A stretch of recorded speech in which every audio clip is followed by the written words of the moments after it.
இந்த திராவிட முன்னேற்ற கழகத்துல ஒரு தற்குறி இருக்கு. அதை நம்ம சொல்லத்தான் வேணும். அதுக்கு பேர் என்ன? உதவாநிதியா உதயநிதி ஸ்டாலின். அவரு சனாதன இந்து தர்மத்தை பத்தி இழிவாக அதை அழிப்பேன்னு பேசுறாரு. அதுக்காக அவருக்கு பெங்களூர்ல, பாட்னால, மகாராஷ்டிரால எல்லா இடத்துலயும் வழக்கு இருக்கு.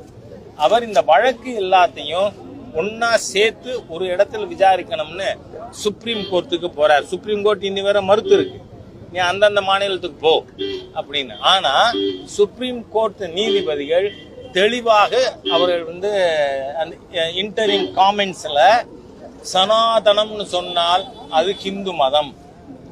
ஆகவே ஹிந்து மத பெரியோர்கள் இவங்களை நாம ஏன் களவாடணும்? அதனாலதான் சொன்னேன், இந்த களவாடுறது கள்ள ரயில் ஏறி வர்றதெல்லாம் உங்க ரைட்டு, உங்க பேட்டன்ட், திராவிட மாடல் அதுல இருக்கு. அதுல நாங்க போட்டி போட விரும்பல. ஆகவே முதல்வர் அவர்கள் சரியான வார்த்தை பிரயோகம் வேணும். யாரு எதை களவாடுறாங்க? உங்களை விட களவாணி கூட்டம் திராவிட ஸ்டாக்கை விட உண்டான.